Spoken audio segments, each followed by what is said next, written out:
we're told, is the one between God and mankind. Now, unlike typical tales where there was love at first sight, his was love at first creation. No, conception. As he thought and then began to speak, his words were like our building blocks, but instead of mortar, these immortal beings' blocks were made with love. Out of true love, he let us go into the world with hopes that we would find him again, and the broken union would be restored like there was no break at all.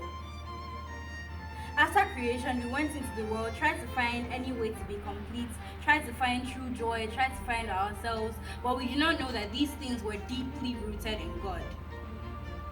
God, our source, watched as we moved about aimlessly. He sent his spirit to try and convict us. Convicts, not coerce.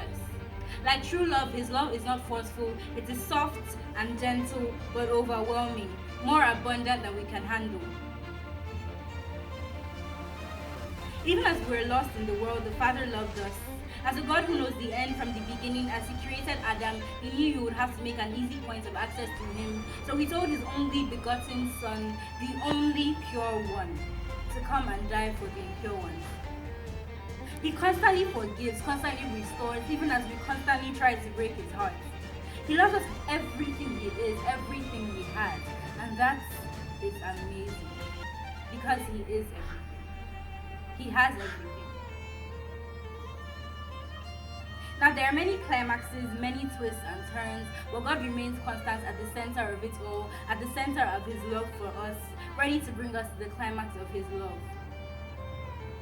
Our resolution to love him back is resolution to our love story, and it is so comforting and so beautiful that it's mind-blowing, as it blows away our carnal minds and gives us the mind of Christ, the mind of purity.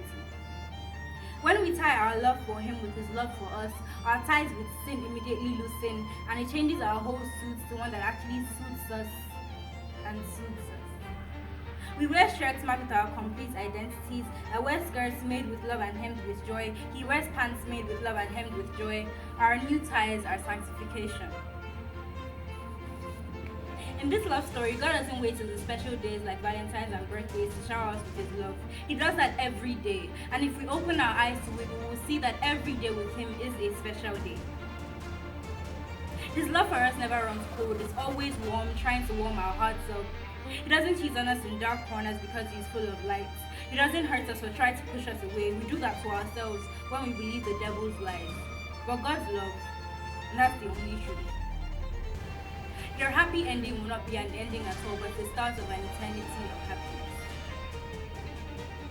You who are still out there in the world trying to build a romance story with sin and worldliness, with a narrative that's out of your control, come and create your own narrative with God.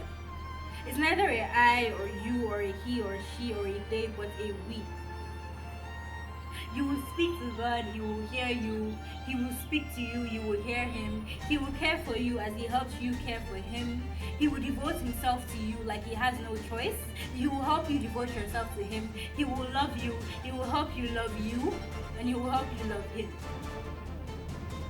This is not a Romeo and Juliet or a Jack and Rose or an Augustus and Hazel or a Louisa and Will. There will be no death in this tale, just life.